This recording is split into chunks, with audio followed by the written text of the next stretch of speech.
los artistas, las noticias, tendencias y más.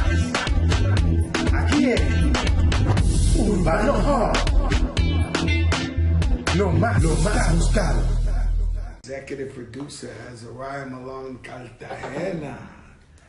Are you going to be focused for the people today? We have a former mayor, senator, former presidential candidate, a scholar. We talking about a scholar, former mayor, senator, presidential candidate. This the big show. Ain't no twerking on here. This the big show where you come for content, substance. There we go. As planned. This revolution will be lost.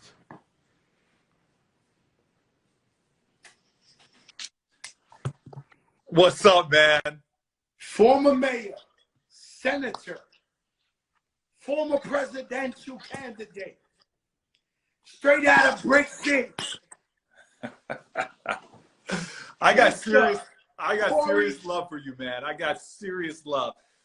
Last I saw you, I was with my mentees, and they couldn't, like some young man I'm mentoring from Newark, we were backstage at a great concert for criminal justice reform, like sort of lifting the consciousness of the community about the power we have. And you were just so good to the kids, man. They were so blown away by who you really are. There's an old saying, who you are speaks so loudly I can't hear what you say. And I know you're a talented artist, but your spirit, man, it really comes through once you in your presence, you feel you. You're one of those people you feel. And I'm just grateful for you, man. Thank you for having me on tonight. Thank you, Mr. Booker, man. We appreciate you. You know, the Fat Joe Show, we call it the big show. I was coined the phrase by the legendary P. Diddy, Puff Daddy, Jopra. This is the Jopra Show. The question everybody's been wanting to ask you today, everybody told me to ask you, have you taken your daily dose of hydroxychloroquine? Oh, dear God, man. I mean, it's dangerous. This guy is dangerous. I mean, talking about injecting, Clorox and Lysol. I mean, the stuff he says is dangerous because he lives in the dark corners of the internet where the conspiracy theories are and doesn't listen to medical professionals. And so I have not taken that, and nor will I. Do you think he's taking that? Do you believe that he's taking that? I can't. There's some people from experience, and you just can't take them at their word. And so I don't believe what he there's an old Russian saying, trust but verify. I don't trust, but I do look to verify when it comes to what he says, because so often he'll say things, I used to react to his Twitter feed. I'm doing this, I don't even do that. I don't give him that energy anymore.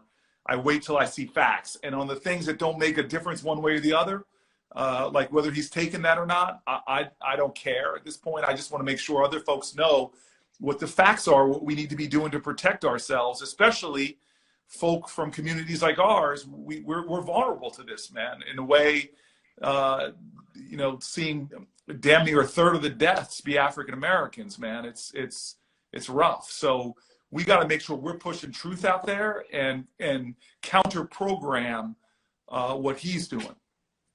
Was Newark hit hard? I know New York was hit hard, Jersey, but Newark was hit hard.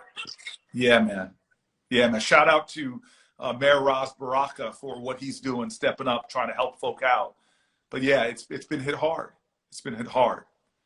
You're really amazing, man. When I've always known this, but the fact that I knew you was coming on the show and I was just like going through everything, I was like, man, this guy went from being a football player to being a scholar. Like, what was the more challenging job, being a scholar or the football player? Look, let me be real. So I got into Stanford University. I used to always joke because of a 4.0, 1,600, 4.0 yards per carry, 1,600 receiving yards. I was a high school All-American football player, highly overrated, but I was me and Emmett Smith that year were both two guys on the USA Today All-American team. And so I got into Stanford not the normal way. And I was very insecure when I got there. Like, could I compete in the classroom? But I realized that the skill set is sort of the same. Like, you know, you just don't listen to the negativity. You decide if you want the results that other people don't get. You know this from your career. If you want the results that other people don't get, you got to be willing to do the things that other people don't do. That success is a habit you build through just commitment to outwork people.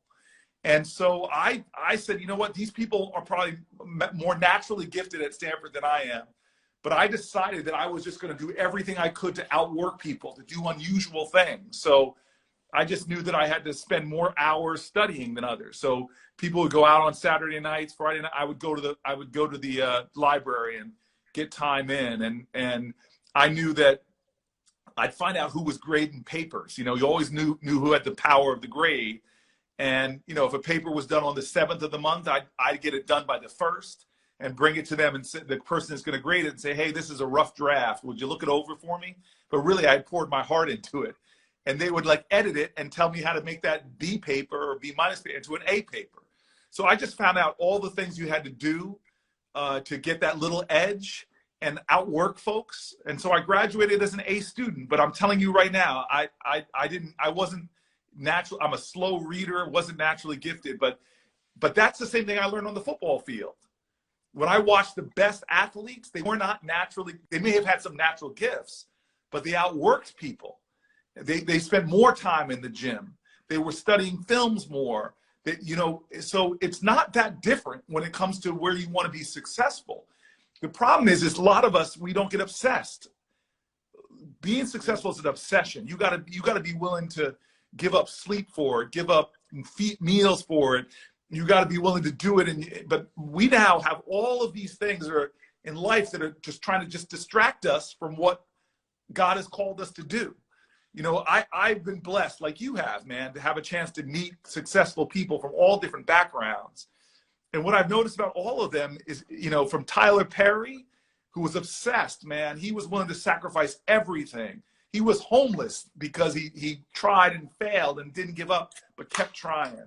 To, you know, pick a person. I remember when I first met Mark Zuckerberg, I saw no TVs in his house. And he's just like, look, the hours that the average American spends 5 hours a day watching TV, I can learn a new language, how to code, by spending that time consistently over time. So I just when I was young, I just got it in my mind. Maybe it was insecurity, but I wanted to prove that I was worthy. I wanted to prove I could do it, take the gifts that God gave me and see if I could parlay them into more. So you call me a scholar, I smile at that because I don't feel like I'm any smarter than anybody. But I would just, No, you know. You definitely are, and most of all, you're a fighter. Most of all, you're a fighter. And for years, I followed politics, and I've always been a fan of Joe Biden when he was in the Senate. I'm talking about a young Joe Biden. He would fight for the people, and I'll see him.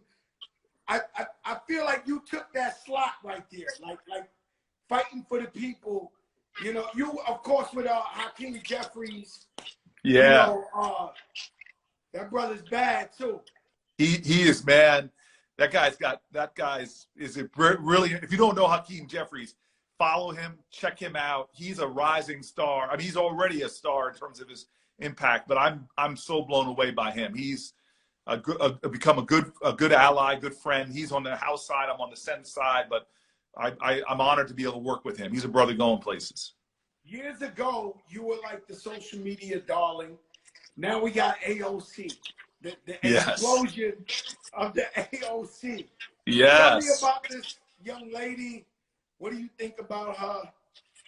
You know, look, you know, she should challenge her. I mean, she's in her late 20s. You know, and she is somebody that I'm just excited because I ran for my first office when I was her age, became a city council person, and people underestimate you when you're young. People look down on you when you're young, but she doesn't care. She's just coming out and telling truths and challenging people and shaking things up. People, you know, you know the saying, you should comfort the disturbed and disturb the comfortable, you know, and she's come to do that. And so I think it's amazing. And the fact that she's activating so many other people to get involved and to believe and to run for office themselves. Don't talk about it, be about it. I just have a lot of respect for her. You know, I told that on the show, she came on the show and we had a great time. And I told her, you know, sometimes when you're so militant like that, you might alienate yourself and not be able to work with others. I told her, you know, how you getting along with people? How you trying to get laws passed and all that? So she said she's learning as she's going.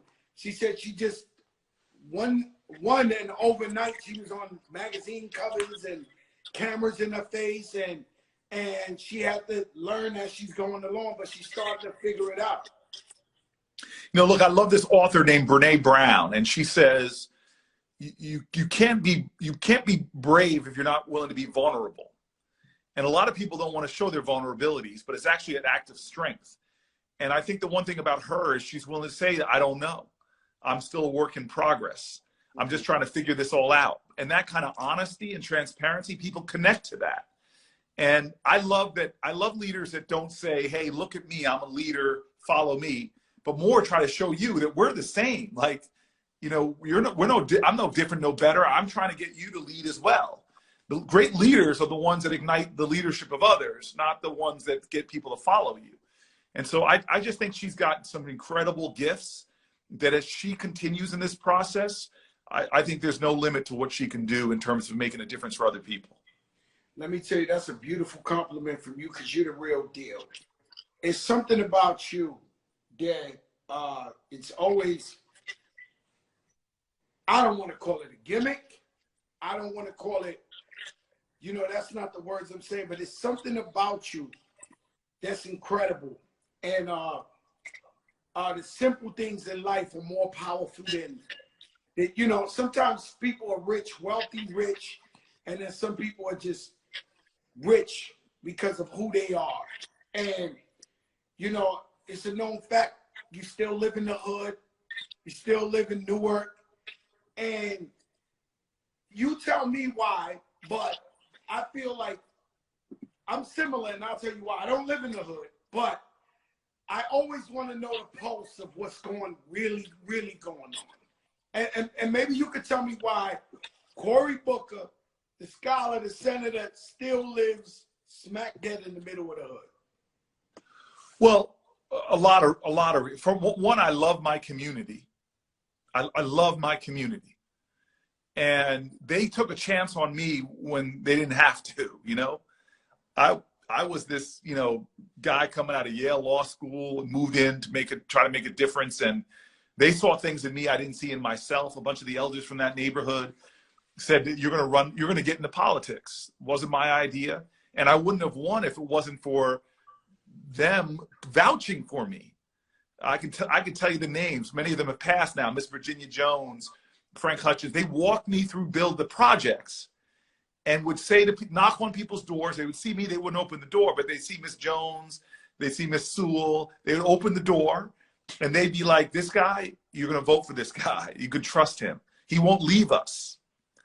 And I won my first election by just a few dozen votes, man. I wouldn't be sitting here before you if it wasn't for those folks. And that was the same difference we talked about, like staying extra and working on your project. So those folks that walked you through, that was the extra. That was the extra to get you over the top. And often, no matter how much success we have, no matter how much, if you daydream. So let me tell you my daydream, and it's kind of weird, right? It's a daydream. My daydream is I always think, just as a regular citizen, about what happened in 9/11, right? And where were you when that happened? Where were you when that happened? I was in Jersey. So we watched the buildings fall from Edgewater. We lived in the townhouse on Edgewater. We watched the buildings fall, right? But I'm talking about as in a daydream, I always said to myself, I can't wait for one of these terrorists to jump up and I'm on the plane because I'm going to tear them up. So in my heroic mind, imagination, I always think that if the terrorists jump out on the plane I'm in, I'm going to kick their ass. That's just me. Yeah. But you in a similar situation, you pass a house on fire, you run in there, and you save the people. In real life, Cory Booker. But look. You can't make that up. What was that like? Well, terrifying. I'll be honest with you. It's the most fearful I've ever been in my life. I felt like I was trapped because the way I came in got engulfed in flames, and I was the most terrified I've ever been. So I can't tell you it was some kind of conscious heroism. I was terrified, and how did it managed to. Because I've always heard this story. Could you like slightly break it down for me? Yeah, I came home one evening. I was mayor of the city. I came home one evening, and the detail that is at my house was trying to get a bunch of people out of a house, and people were screaming and yelling coming out, and the fire had started on the second floor in a kitchen. And the last woman coming out said, my daughter's still there. My daughter's still up there. And so I looked at my other security detail and said, let's get up, let's go up. And we ascended to the second floor of the house, just as like some electricity blew, and we saw the kitchen and the flames in the kitchen. And I started screaming for the daughter, and we heard a faint voice on the other side of the flames. And my security detail has a job. They're supposed to protect me. So the one guy's just trying to drag me out of there. And I turned around and thought he and I were going to fight. I just said, if you don't let me go, she's going to die. And so he let me go, and I ran through the kitchen, and which was where the fire had started, actually. And so then I got back into a back room that was black, and the smoke was pretty bad. And I had always been taught in school to drop to the floor, right? But even then, I couldn't breathe. You're sucking, you drop to the floor, suck it. And I was screaming for her, and she wasn't responding. Then I looked back in the kitchen and felt like I couldn't get back out that way. And so then I started pounding around the room, thinking there's got to be a window here that I can jump out, but I couldn't find one. And at this point, I feel like I'm done. And I felt like this is where God kind of worked, is that I just screamed for her one more time. She'd been non-responsive. And now I heard her, and almost like she was saving me now, because I heard her voice. And I darted towards her, felt around, found her body, found her, and just threw her up, and decided that there's only one way out of this place, which is through that kitchen. And the way, again, God worked was that the way I was holding her, at this point, the kitchen was sort of melting down in the flames. And the way I was holding her, she protected me mostly. I just got burnt up from what I was holding her. She got really bad burns on her. And I just ran through the fiery kitchen, and we were able to get onto the other side where my security detail was waiting for me, thinking I wasn't going to emerge. And then we all just got out of that house. And, I just had some bad smoke inhalation and burns on my hands, but she was really in bad shape because she had been in that back room, breathing in all that toxic stuff longer than I had been. And then she just got some bad burns. Cory, people talk it, but don't really live it. Yeah, but I also think, man, I think you and I think most people are wired to help. I really think that most people are wired to help. We have a natural instinct to care. And I know there's a lot of folk who have lost that, haven't exercised that muscle. But I think when we all hear a cry for help, I think the most human thing to do is to do that. And I know how your head is wired, man. I follow you long enough to know. So I just know that you would do that. But let me just tell you this, if I can say this, because I've learned in life, I've screwed up a lot and let myself down. And I think a lot of times people want to lionize the big thing, but I'm telling you right now, the biggest thing we can do in most any day is always going to be a small act of kindness. And let me tell you, like, I remember I was doing for the presidential, you know how you have the editorial boards, they interview you to see who the New York Times is going to endorse. And they asked me a question I just didn't expect it. Right at the end, they said, tell us about a time you've had your heart broken. And it was almost like a shot. I knew exactly what I had to say, which was when I was running for mayor, it was 2005. I was coming home to the projects. I was living in these high-rise projects, in a place called Brick Towers in Newark, right up the street from where I live now. And there were kids I had watched grow up. I had lived in those buildings for years. I watched them grow. They were high school kids now, a young crew of boys. The youngest, one of the kids, his name was Hassan Washington. He was my dad incarnate. My dad was born to a single mother in the rural South, in the mountains of North Carolina. Poor. He used to say to me, son, I couldn't afford to be poor. I was just P-O. I couldn't afford the other two letters. But my dad had a wicked sense of humor, could get by a gift of gab. That's how he made it in life. And the town, when his mama couldn't take care of him, his grandmother raised him, his grandmother couldn't take care of him, and the town just took him in. So this kid reminded me of my dad. As soon as I met him, I'm like, I see my father in you.